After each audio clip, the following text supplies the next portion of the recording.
welcome to Magic Vibration Healing School. My name is Demian Haye, and today I would like to introduce you about soul retrieval, or how can we sometimes during our life lose fragments, pieces of our soul, of our essence, of our self in other dimensions, in other places, in other timelines, and how we might feel incomplete, how we might feel not whole in our life.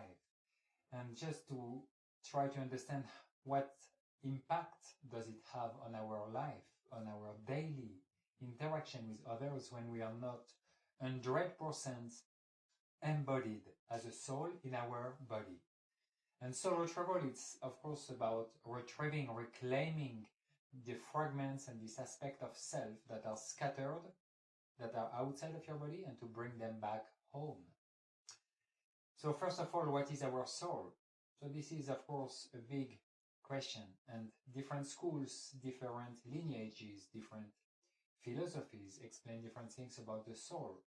So when we speak about soul retrieval from a shamanic perspective, it's more about our spirit, it's about our essence, it's about what was before we had a physical body and what will remain after. It's what about remains after death, when we are not physically embodied.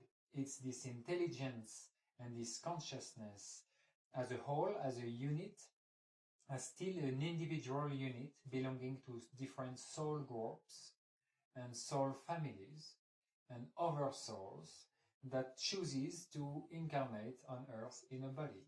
So the thing is that when we get born, when we are birthed on earth by our mother, we don't always come 100% embodied. It means that we might come on earth with some hesitations, and that usually would reflect as a breech birth, where let's say the child is born the feet first, or it will be as well reflected if you had a cord, the umbilical cord around your neck, and you would be born suffocating. That will be a kind of hesitation at the last moment as the soul foresees the incarnation that is about to come and just freaks out, say, no, I don't want to come. So then that would have a child not well embodied, or it could be because of a C-section. Yeah, when the woman, the mother, receives a peridural shot, so this anesthetic in the spine to feel less, and when they operate a C-section, which sometimes is necessary, then the child doesn't go through all the pelvic and the uterus, and so through the normal exit. And the pressure on the skull when the child is going through the pelvis is really something that matters to bring embodiment, the sensation that, okay, now you're here on earth. So when a child is extracted, or baby is extracted from the womb of his mother in a C-section, he might not feel fully embodied. But then along our life, many times we can lose fragments of our soul. If somebody is abused or experiences a really deep, intense, traumatic experience, then a child, the spirit, the higher intelligence of a child will just project their soul or an aspect of it, the most sensitive one, the most vulnerable one, in another place, that the body and the nervous system will experience less pain, will feel less, because otherwise it could kill a young child or a toddler or a baby. Because the intensity of the drama, if felt 100%, would be so terrific, so dreadful, that it will just mess up the entire life. So the higher intelligence chooses to send away an aspect of the spirit to feel less, but then doesn't come back. Sometimes we as well scatter ourselves in other timelines. Yeah. So this can happen through maybe sometimes spiritual experiences, psychedelic experiences, where you would shift timelines. And as you shift timeline, you would not shift 100%, you will leave a piece of self, an aspect of yourself in the previous timeline. Like in these lives we have today, we have so many crossroads. It's like if we have so many lives inside one life. So when we have these crossroads that starts a full new cycle, sometimes we don't do proper closure and we just keep an aspect of self and soul in the previous timeline. Or let's say somebody's just always thinking about the past. Oh, the good old days, it was so nice, and I remember this, and you still exist too much in the past, so then you scattered your energy and it's projected in the past and it's not here and now. And you can do this as well with the future. In the future, you will say, yeah, one day I'm gonna get rich, and one day I'm gonna get married, and one day I'm gonna be free, and then I will do this, and you always project your energy in the future, and therefore you are not here and now, so you scatter your consciousness, and sometimes you lose pieces in future or past or alternate timelines. But you have many other situations where you can actually lose fragments of your soul. Sometimes natural disasters, a cyclone, a typhoon, an earthquake, sometimes it shakes the body and we lose, mostly with the wind energy, so tornadoes, hurricanes can just take 5-10% of your soul. It happens, and we have seen it. Sometimes our soul can be even swallowed by artificial intelligence realms. So when you stream your cell phone and go through all your Facebook, Instagram, and Twitter, you might get lost there somewhere in another dimension where you're not coming back fully to your body. That's why you're feeling a bit spaced out. You have many situations where you can lose fragments of your soul, and many of them remain a mystery. The thing is that when you're not whole and complete, you don't have access to all your vital energy, you don't have access to all your skills, to all your resources, and all your soul contracts. So you feel something is amiss, something is missing, something is not there. You feel a bit off, you don't understand what's going on. And you're just getting so used to it, to be 80%, let's say, which many people are actually 80% embodied only. So you're so used to 80% that you don't even remember what it is to be 100% embodied, because maybe you've never been 100% embodied.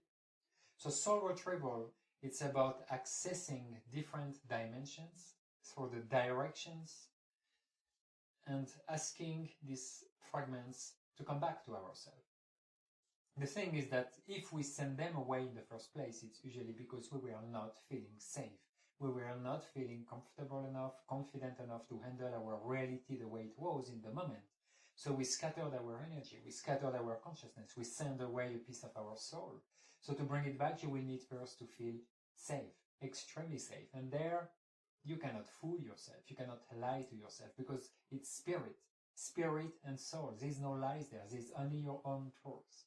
So you can pretend that you're safe. If you're not, you will not be able to retrieve this aspect of self. So you need first to work on safety. You need to acknowledge the fact that in this moment now, you're able and skilled enough and confident enough and wise enough to handle whatever situation. So it's safe for this aspect of self to come back home. And then we can bring them back.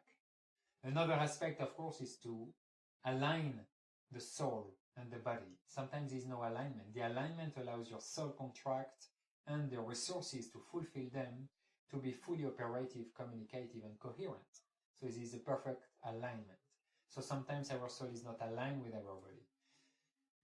So in the healing session that I practice, many times we will notice that the person is not fully embodied, not at 100%. And first we will work on clearing thought forms to bring back the feeling of safety, trying to understand what happened there, how it happens, and to bring really the feeling that, yes, I can do it, I'm ready to be fully 100% embodied. And once we reach this status, this moment where the person feels truly ready and safe enough, then we open all the doors to all the dimensions and the directions of the east, the south, the west, and the north, and unknown dimensions, and we bring back all these aspects of self that are ready to come back. And then we align it and we do an integration process. Of course, it will take days, it will take weeks that you learn how to be 100% embodied. Yes, through your dreams, through the interactions with other people, you will realize that something is definitely different. So in sessions, we can do it pretty quickly, the calling back, the integration. Obviously, it's up to you. Some people integrate very fast, some less fast. It depends how available and stressed you are and how much rest you will take. Soul retrieval is really essential in our modern world. It's not something that the medical body or doctors would even consider. They sometimes don't even consider you have a soul. So how to retrieve it is out of question. And it's something that, could be difficult to do because in the ancient traditions of the shamanism, the shaman would have to drum and locate pieces by pieces the fragments of your soul and to bring them back one by one, when today, living in a more quantum consciousness universe, we can retrieve them much faster by using really powerful downloads that are woven intentions, activations, using the support of a lot of invisible presences. If you feel that you're not fully embodied, you can always ask me for a session to do soul retrieval together, that you might live fully your life at 100% as you deserve, to co-create and manifest all your soul contracts and your life missions as a service to all creation. Thank you.